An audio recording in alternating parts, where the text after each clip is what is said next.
Hello, Sun listeners. Thank you for joining us today. My name's Ryan Bankston, founder of CIO.legal and legal solutions architect at PSM Partners. I help attorneys manage their firm technology as a paralegal, certified consultant, administrator, and trainer on platforms like Microsoft 365, Clio, NetDocuments, Logical, and more. I connected with my guest today about a year ago through a mutual friend that saw her plea for help with legal technology on a private Facebook group. We've worked closely together since, collaborating on hardware procurement, document management, practice management, and e-discovery solutions. She went to Emory Law before she was an AmLaw 100 associate and then a shareholder at another large firm before launching her own solo practice almost 11 years ago. She's been an active member of the Florida Bar Board of Governors almost as long, starting out as a volunteer in the Young Lawyers Division around the same time I got into legal technology. Paige, thank you for joining me today. Thank you for having me, Ryan. I am so excited that you're here and that we get to talk about some things. I've always just respected you, the work you do. You're not afraid of technology and you just have so much to offer and you're so generous. Well, thank you. That's very kind of you. Why do you give so much of your time to the Florida Bar? So the Florida Bar is a really important part of my life. It's a really big part of my life. And I think a large part of that is because I'm not from Florida. I didn't go to law school in Florida. I moved here for a job 23 years ago. And I landed in Tampa, and I guess naively didn't really think that through the whole way. No one in my family is a lawyer. So I didn't really think about the fact that working at a law firm, your trajectory depends almost completely on your connections and bringing in work. So I realized I better do something to get to know some people in Florida. So I initially got involved in the local bar and then got involved in the Florida Bar. And I have made some of the best friends in my life personally through the bar and have had great professional relationships, worked with other attorneys, worked against other attorneys in a way that makes sense and is amicable. So it's been really meaningful to me in that regard. And I think that my diverse background allows me to give a lot to the bar because, as you said, I've been at big law firms. I was a government lawyer. I've been a solo practitioner for 11 years. So I know what it's like to be in the shoes of so many of Florida's lawyers. That's wonderful. Well, I know all that's true because I recently got involved with the bar, and you certainly had a big part of that. I met you and then started getting more familiar with the volunteer work that you do and was encouraged by a friend to start working more closely with the solo and small firm section of the Florida Bar. And when I had the privilege of going to one of the events in Orlando when the executive committee came together, I was just so impressed by how so many of the people in the room were like friends and had all this history and were so very happy to see each other. And then when it was time to get to work, everybody got very serious because the mission is so important and everybody is so passionate about why they're there.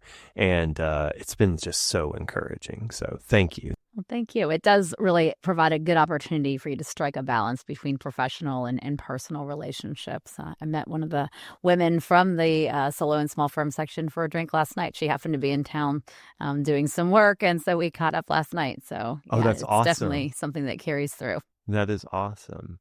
Well, of course, it's interesting. We're recording this. I have not yet done the CLE with another attorney in the solo and small firm section. But by the time you're listening to this episode, listener, I will have just concluded last week a CLE with Renee Thompson, where we compared the results of prompts from Indy Max and NetDocuments, Duo and Clio and Copilot and 365. Essentially, You take the same docs, same prompts, put them in there. How are the results different? And it was very exciting. And being able to do that type of work where we're contributing to those CLE credits, helping everybody work a little better, a little easier, and improve the practice of law and close that justice gap a little bit. I love it. So passionate about that work. But instead of just talking about the Florida Bar the entire time, I would like to ask you about a couple of other things. One, why did you decide to leap from such very big firms to your own solo practice? So it had always been something that was in the back of my head. I really enjoy the business part of the law practice. And of course, at big law firms, as a young lawyer, I didn't have those opportunities to really participate in the business side of the practice of law, but it was always something I knew I would like to do. And I thought, well, if I stayed at a big law firm, I would have made my way up and certainly would have expressed interest, at least in being involved in the management side of a firm. I love practicing law, but I like to strike a balance between the business and the actual practice. So I was, trained really well by those big firms I was at, worked with some really great lawyers, and had an opportunity. I knew I had a little book of clients that I was fairly certain were going to come with me. The rules of regulating the bar prohibit you from kind of vetting that out before you decide to leave your firm. But I felt pretty confident about that, saw a window and just decided to take that opportunity and, didn't burn any bridges, made sure that I kept good relationships and still have good relationships at all those firms, big referral sources for me, actually. And I gave myself, I'll do this for a year. If I can't keep things going in the right direction, then we'll reevaluate. Yeah. And, it's been smooth sailing for pretty much most of the time anyways, for almost 11 years. That's wonderful. Does the business side of your practice is it still as rewarding as it was early on? On any given day. Yeah. I guess it's like anything. There's some days when it just seems like, you're tied up in minutia or admin. But I like being able to make the decisions about how much I'm going to pay for rent, which products I'm using in my firm. Technology and big firms, have a very volatile relationship. Yeah. It seems like anytime a firm wants to implement a new technology program or, a new doc management system, some of the, partners don't want to, others do. You end up sometimes, to appease them, operating on two different systems or using multiple different things. And that makes it really hard, especially when you're a young lawyer, to do it. So in that part of it, I really enjoy having the freedom to make those decisions myself. And, if I try something and it doesn't work, being able to rapidly change away from it. As you know. Yeah, absolutely. We could go on about that. We could make an entire episode just talking about that. And so many battle stories from over the years, from my experiences in large firms, seeing that where, maybe some practice group has a technology and nobody else at the firm even knows it exists. Or most, if not all of the attorneys, including the managing attorneys, are like, we want this new software. But then, maybe accounting and the C-suite and the CFO are like, no, it's, that's not how we do things. We have to stick with Elite or what have you, whatever the system may be. But then solo, how do you keep the business side of running your firm from interfering with your practice of law and the law side? It's really the biggest challenge because I was surprised early on, and this has stayed consistent. It takes about 50% of my time in the office or, wherever I'm working from. I say in the office, but, when I'm working, about 50% of my time goes to non-billable firm admin business side of the firm. And the other 50% goes to, actually practicing law for clients. I try to do all of my billing on the first day of the month. For example, I just, preserve days and times and blocks of time to do the business side of the practice. Of course, sometimes you preserve that and a client has an emergency. And so you have to quickly, change pages and move back to the client work. And then, maybe I send my bills out on the 2nd this month, that kind of thing. But it's just time management. It's like anything else, and just being really conscious of the time you have and how long it's going to take for you to do the business part and how long you need to dedicate today to the client part to meet deadlines and expectations. That makes sense. When you're evaluating a client and considering bringing them on, are you evaluating how much time you're going to have to spend on the business side, or elsewise, like with that client, like, oh, this one is going to take too much time on the business side that I won't be able to Not really, with very few exceptions. Most clients, I mean, you bring the case in. It's a matter of the routine things: opening a file, physical and electronic. To the extent that I keep physical files any longer, getting them an engagement letter, dealing with processing a retainer, and getting all their documents and getting those organized. I mean, that's the what I consider the business side of it. I don't bill my clients for that type of administrative thing. But, certainly when I'm talking about potential new clients, I'm thinking about, how much time that client is going to take in terms of my daily workload Mm-hmm. and how much business side I have going on, because, sometimes get to a tipping point where as a solo, I have a lot of cases that are really active right now. I probably shouldn't be taking on another big case, Yeah. not necessarily because of the business side of it, but because of the fact that you have a lot of client work going on. Yeah.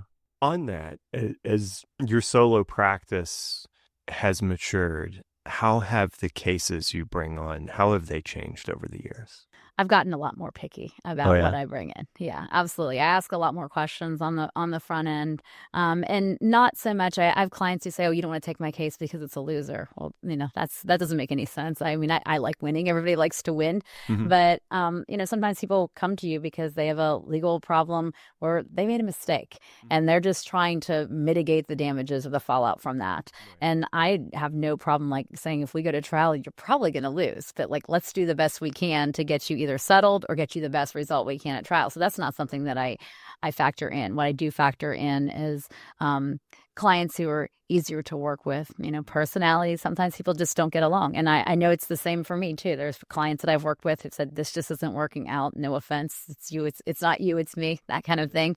So, I mean, I definitely do that. And then at this point in my career and in my practice, being on my own for 11 years, I want the bigger commercial complex cases. I enjoy that kind of work. Not everybody does. Some Yeah. people don't want to dig into the big meaty cases. I love a good, interesting, factually intricate, legally complex case.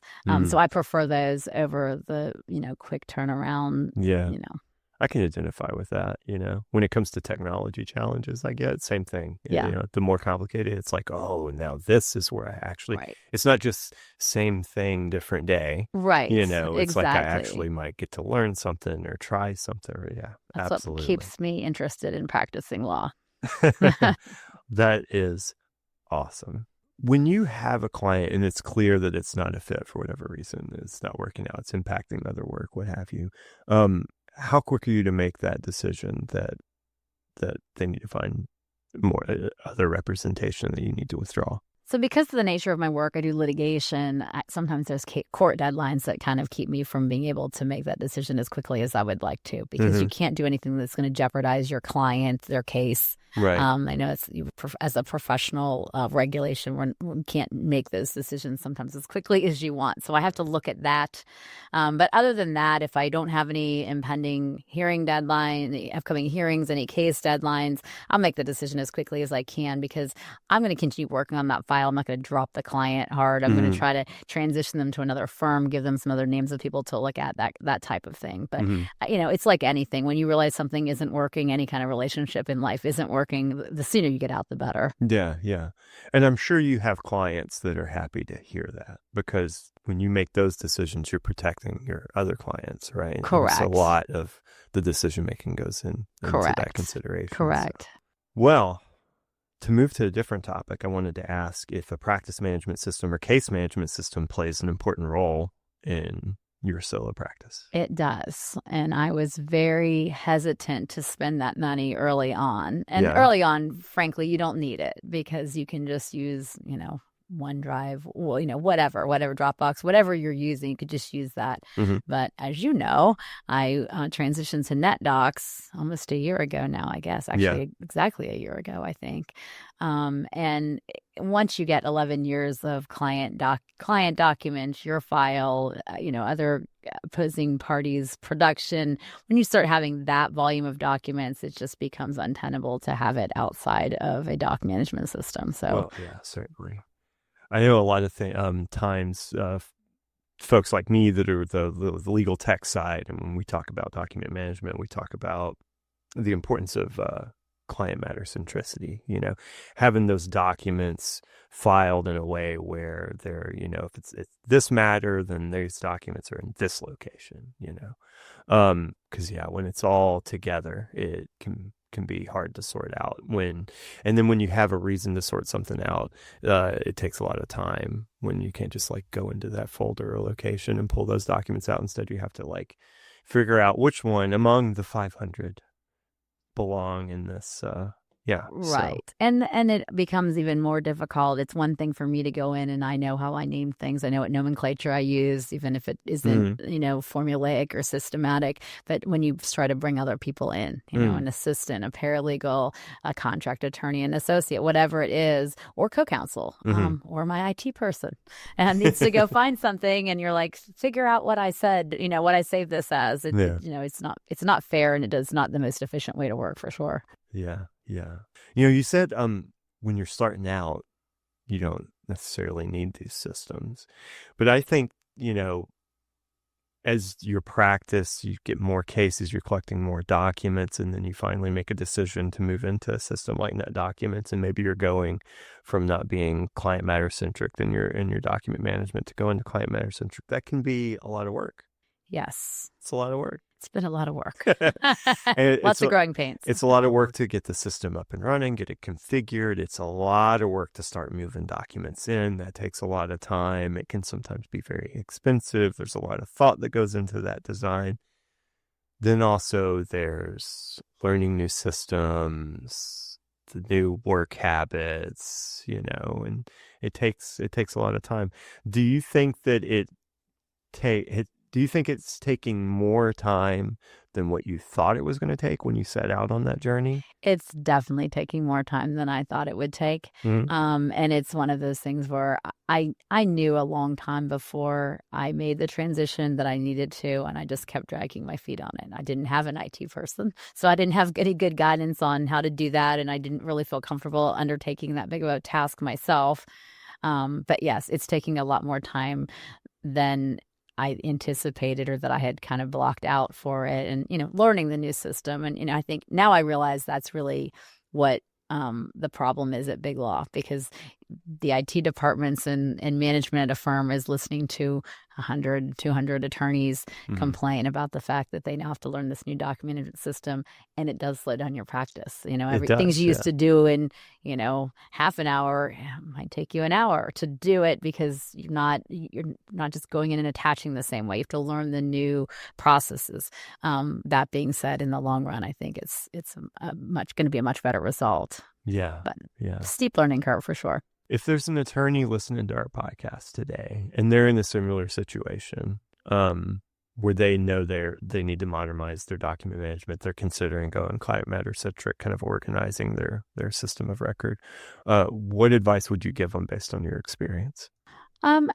Just to be prepared for the time commitment associated with it. In hindsight, I think maybe I should have only imported active matters into the new system, or maybe I should have kind of straddled the road, so to speak, for a while and started opening new matters in NetDocs and still using, and then it would have forced me to learn, but I'd still have the safety net on the old documents. I think that might have been a better use of time. As you know, we had a big import process and delay, and then getting things properly filed took some time, and that was all. It made it seem more frustrating to me, for sure. And so I think maybe, people always tell you when you do something, just start doing it going forward. Don't try to go back 10 years and start with your first file and implement this new, for something that you're never going to touch again. So that's some advice that I think I wish I would have had, or I wish I'd have thought of it on my own. Yeah. Yeah, that's great advice. So I hope you're taking notes, solo attorney listening today. If you don't mind, I would like to pass a suggestion on that same topic. Please. It's sometimes helpful to get some help kind of mapping out your process before you start engaging the vendors that you're going to, in the end, go with for your new system or for your migration. type of work I do, or Adriana or Debbie, or so many of us in legal technology, we can often help you think about the time commitment, the hidden costs, the training, the migration, some of that stuff that doesn't necessarily come up on a sales call with whatever vendor, right? And then by the time you've demoed and then you've subscribed and then it comes time to do it, and then you realize, wait, oh, we're not ready. That can be kind of frustrating when you're paying for something you're not using yet. Yeah.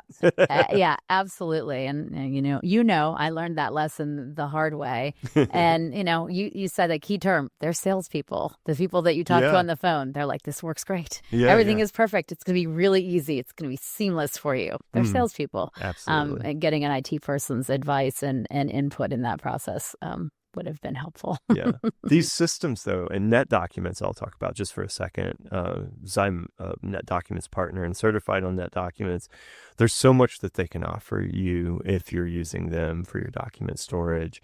There's lots of really cool search features. Like one of the search features in Net Documents that I try to point out to folks is proximity searching, where you could, for instance, type in Sun Leaders and then look for it within 5 words of Paige Greenlee. And then you'll pull up all of your documents where Sun Leaders and Paige Greenlee are within 5 words of each other. Mm-hmm. And that's some pretty neat search capabilities. Yeah. It can be really helpful when you have a lot of documents to look through. It also enables collaboration where you can do that search, you can save that search, and then you can share that search with other members of your team when you pull up those 30 documents, but you don't have the time to read them and you want to pass that off. Right. It's really, really cool systems. And then, of course, the intake on Net Documents, if it's configured correctly, when you upload documents there, it's going to OCR images. And it's going to store that as a text layer and index it and make it pop up in those searches. So you get some really cool efficiencies and capabilities from this system.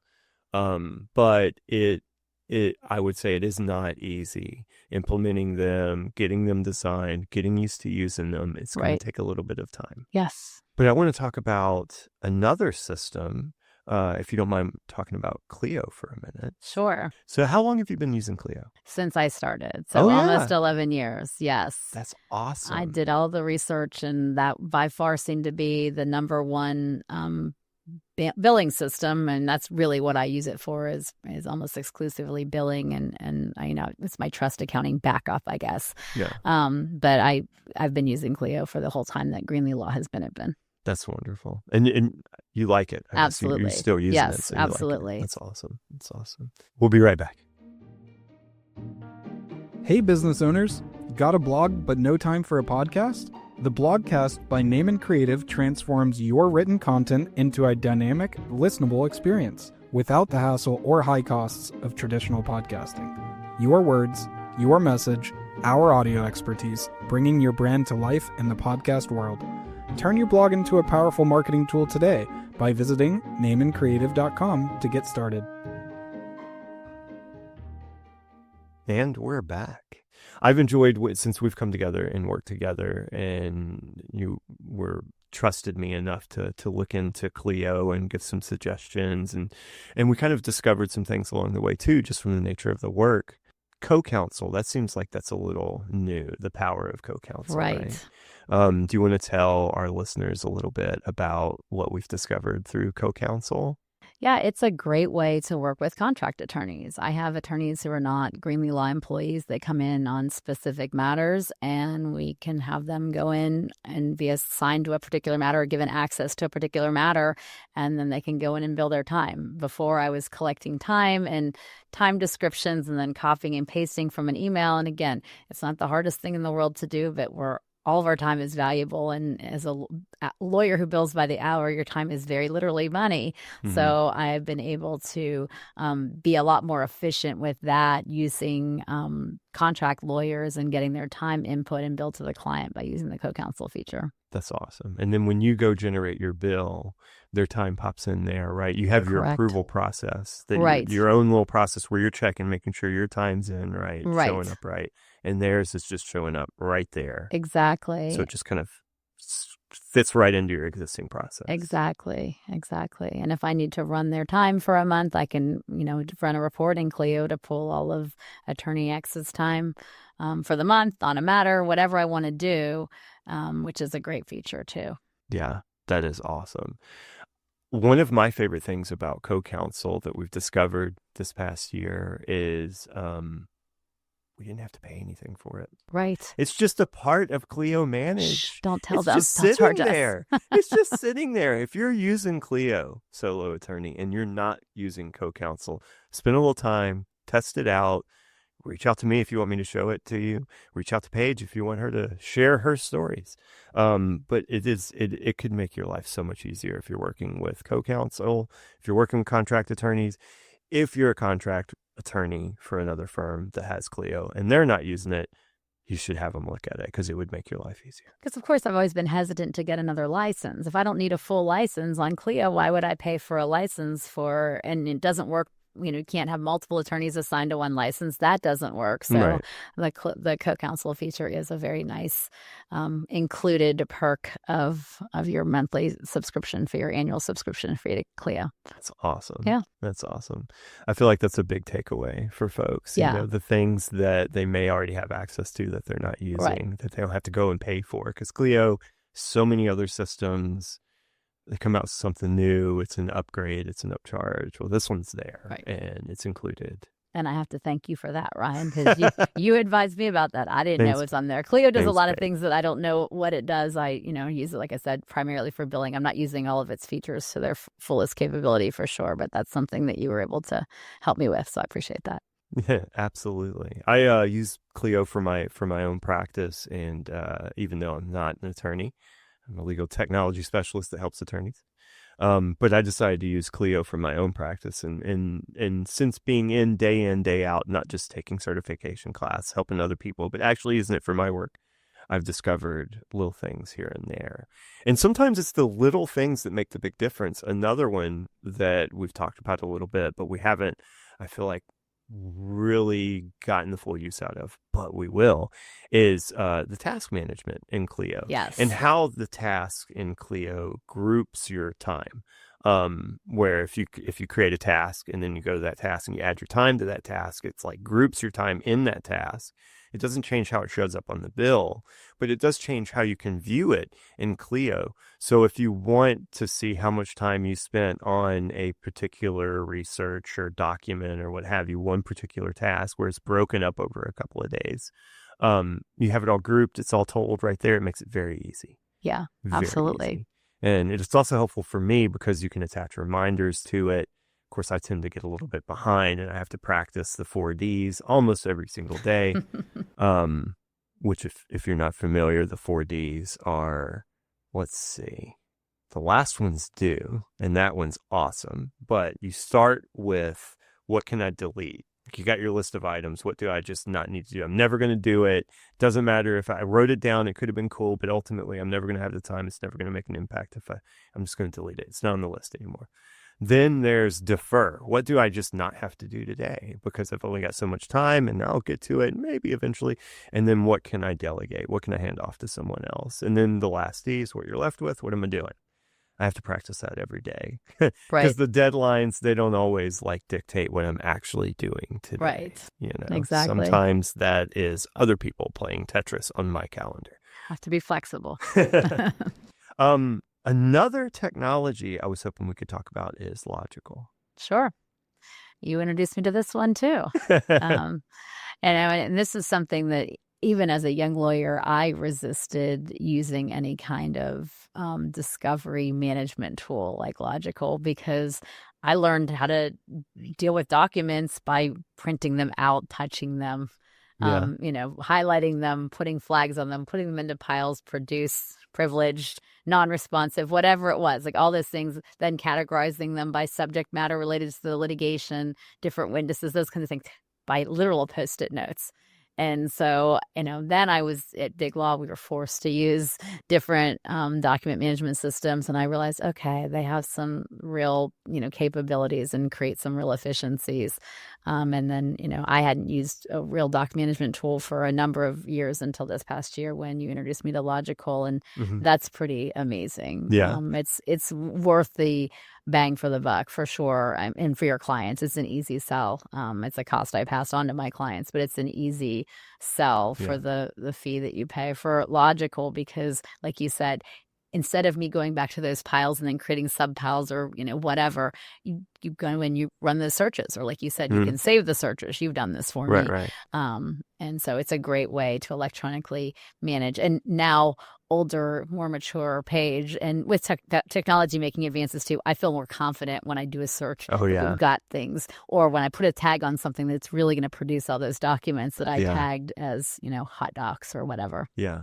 So, we've used Logical a couple of times now. What's your favorite part about it? I love tagging because again, I love it. I could create 100 tags, which sometimes doesn't make sense, but also in my brain, sometimes it does, because if I'm going to take a dozen depositions in a case, I have my, documents with each of my 12 people's names on them, right? Because I want to tag them so I can pull them quickly for that particular witness's deposition. And then the subject areas or the claims or defenses, whatever it is I'm doing. So anything legal related. And then, just you can sort them and, put the person's name and then the subject, or this person's name in the defense and things like that. Yeah. That just make it a lot easier. Then, emails, if you have emails, it's a great way to deal with your emails instead of, printing them out on paper and reading them backwards like we used to back in the day. Yeah.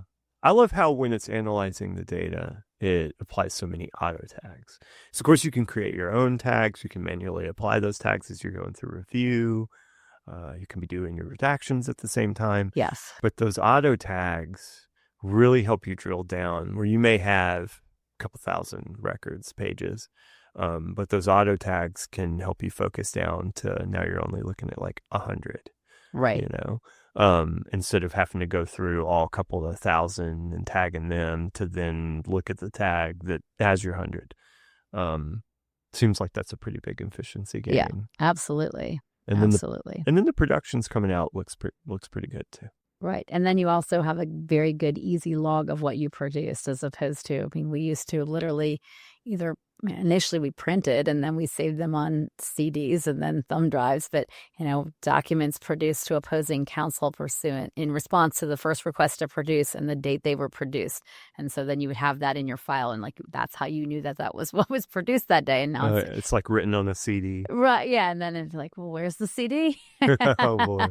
So it's nice having it all in Logical, that nice little log in there and the history of production and where the heck did this thing come from? Oh, this is where it came from. It was Ryan imported on this date because we got documents from this party on this date in response to this request. It's also it's not that intimidating when getting No. into it. It can be a little bit intimidating, but if you've seen e-discovery software before, it's not that intimidating. And even having been in everything from concordance to summation, sometimes jumping into other systems, it's just, I'm like immediately like, oh my God, I don't know what to do. I don't know where to go. Why are they making it overly complicated?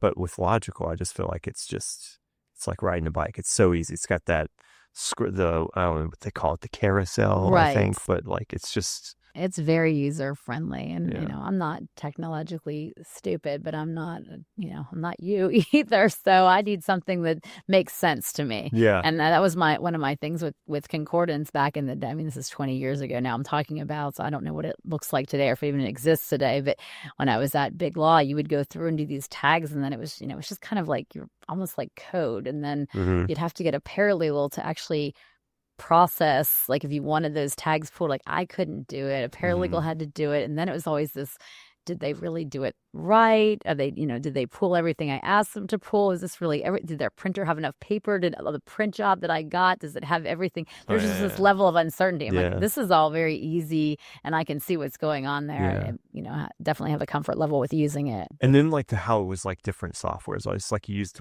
like one software to do the tags, and then to view the documents you would use a different Right. software, and then to view like the images it would be like a different. So it was just and then those integrations could break down, or you're using the wrong browser, and Right. it's a lot easier now. It's much easier. Well, I again could talk about just technology the whole time because I am a big technology nerd, as you well know. But I do want to talk about a couple of other things. Before I jump to another topic, though, if you were speaking with a new solo attorney, someone that has just finished law school, and they are going to start their own new solo practice instead of going the in-house or big firm route, what advice would you give them when it comes to tech like this? I would say talk to as many other solo attorneys as you can. And by that, I don't mean your classmates that are graduating with you and don't know anything more about the actual everyday practice, but people who've been doing it for a while. Talk to them, see what works, what doesn't work, what they wish they knew when they started. But use technology. Don't be afraid to do it. And I told you this, I think, the first call that we had. I don't need the best technology that's out there. My practice and the size of my firm doesn't justify that, but you also don't want, the three-legged dog technology either. Right. You don't want the generic thing that barely gets it's cheap, but it kind of does things right, but you have to take 17 steps to actually get it output in a manner that you can use it in. Don't do that. There's always a middle ground for things, is what I've found. But really, just talking to other attorneys and IT people, and get an IT person. My goodness, get somebody who you have, a relationship with, get them engaged, because you just never know when something is going to go wrong with your technology. Right. And it can shut down your practice. And, I say for a day, and that is panicky. But if you can't get it fixed yourself, you're not going to go to Geek Squad or something like that and get them to deal with it in a prompt manner. If your system is down and you don't know what deadlines, you can't file things, you have a filing deadline, you need to have somebody, at your fingertips to be able to help you with that stuff. Yeah. I agree. I'm passionate about serving that role, and I've got a lot of colleagues that do the same work, and we all support each other. In the Sun Leaders group, we'd like to call it cooperation. I think that was one Eric came up with. So shout out to Eric Nutting for being clever. Paige, I'm curious, why do you choose to rent your office instead of buying an office space? I own my house, and that's all the home maintenance I want to be dealing with. Yeah. I just don't want to take on the obligation of financial and otherwise of maintaining, dealing with any problems, dealing with utilities. That's obviously another office non-billable task I'd be doing, paying my utility bills, making sure that they come in, things like that. Yeah. I also always want to be open about whether I really need a full-time office, or, where that office needs to be located, for that matter. As lawyers, sometimes if you get a big case in another part of the state, and you're never going to be in the Tampa Bay area for the next 9 months or a year, well, I'm going to rent space to keep my furniture in. It doesn't make a whole lot of sense to, be very wedded to a whether it's an office condo or an actual house. But, in South Tampa, where my office is, there's a lot of old houses down there, and I live in an old house. I don't need an old house that's always going to have something coming up that's like a money pit. Yeah, that makes so much sense.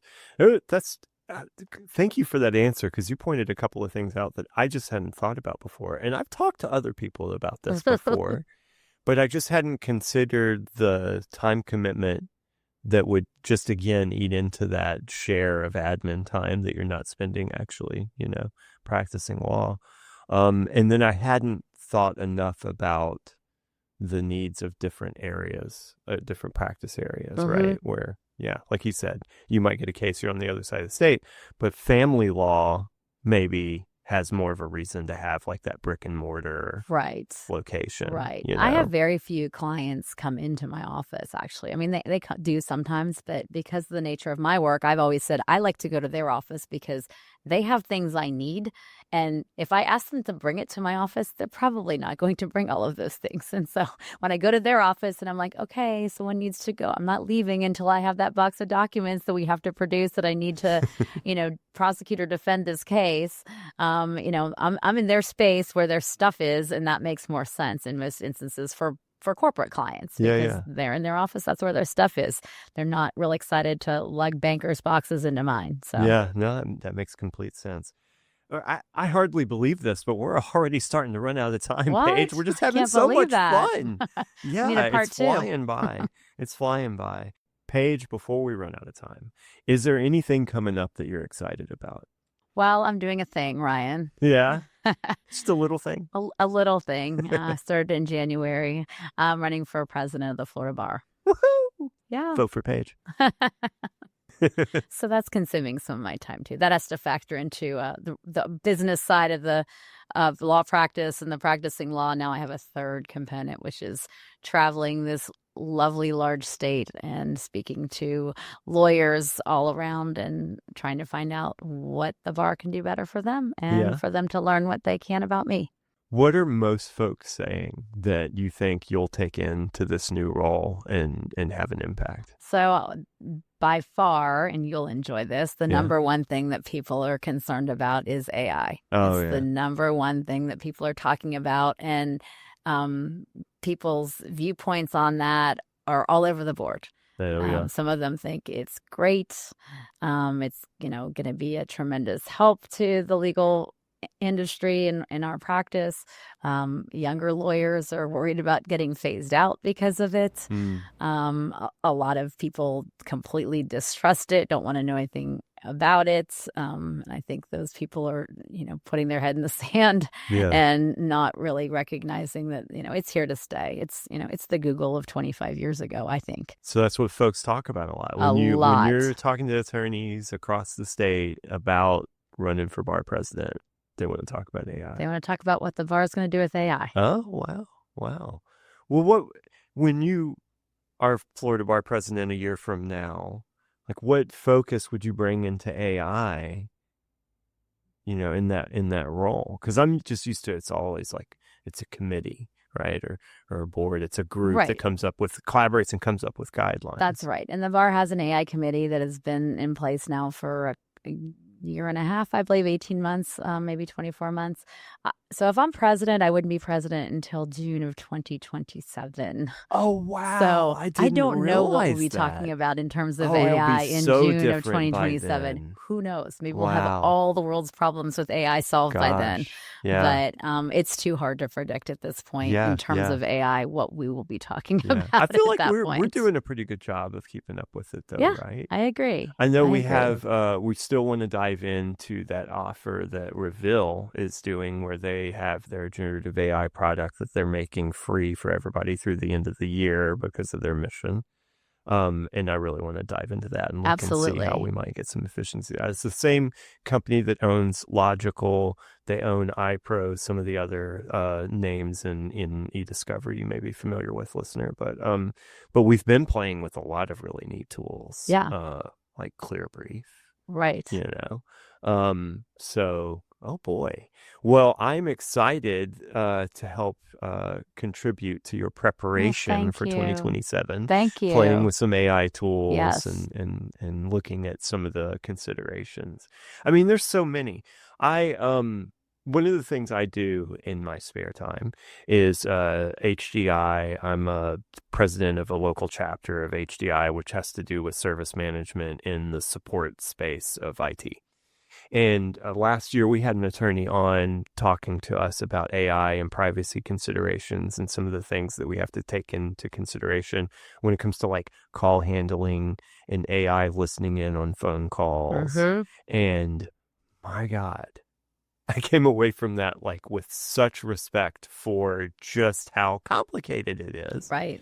I mean, this attorney was in particular talking about how in Illinois, there's a law that's very different from a law in any other state where if you have AI listening in on a phone call, then it can be eavesdropping.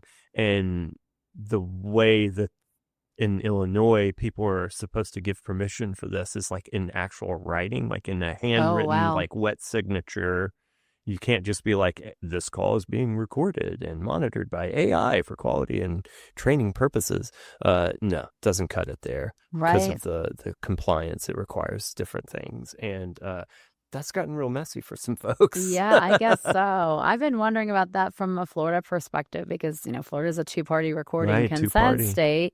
And I have clients all the time now that they have AI taking notes on calls, and it makes me nervous because I don't know how they're storing that. That's attorney-client privileged information, some of it's work product information, and it's theirs to waive, I guess, but it makes me Yeah. nervous. Participating in that without raising the issue with them so that they at least know that it's out there and where are you saving this in a secure location, Yeah. because you can just save that like it's your social security number or like it's any other communication you would have from me, not just, oh, we have that on our OneDrive and our whole team gets to look at that if they want to. Yeah. And it's so it's something that's Yeah. I don't think Florida has addressed it yet in terms of AI listening in and taking notes, but it's the same as a recording to me. Yeah, It's it's going making to an come audio up. recording. Mm-hmm. Have you ever seen AI on these same kind of matters come up in like stipulations with the other side when it comes to, like litigation discovery as far as like, don't use AI? No, I haven't had any opposing counsel address that yet. Various judges have entered all kinds of orders in different places saying, if you use AI, you have to disclose to the court that you've used AI. Right. If you've used AI, you certify that you've checked all of AI's work to make sure that this wasn't just something that was written by AI and the case law doesn't exist. And the cases actually say what AI contends that they say it is, that, those kinds of things. I've not had opposing counsel in anything, and I've not raised it in anything either, because at the end of the day, what they're doing or not doing is not my problem. Right. It's, unless and until it is, and it's something we have to take to the court, unfortunately. Right. That makes sense. Like, is it really contributing to the goal? Right. Yeah. Oh, wow. Thank you for being so generous with your time today. And I am so excited about this election. Thank you, Ryan. I'm so disappointed now knowing that you're not going to be able to take over until 2027. So it's a long road. It's a long road. How can listeners find you? My law firm website is greenleelawtampa.com. And my campaign site is Vote for Paige, Paige with an I, VOTEFORPAIGE.com. You can also follow me on social media at Paige for President FL on both Facebook and Instagram. And the election will take place in March of 2026.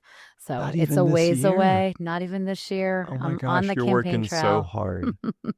But I would love to hear from anybody out there who has any interest or thoughts or questions for me. Definitely reach out, because Paige is working really hard to get in front of you, and all of us that believe in her know that she's going to make a big impact in this line of work and for Florida.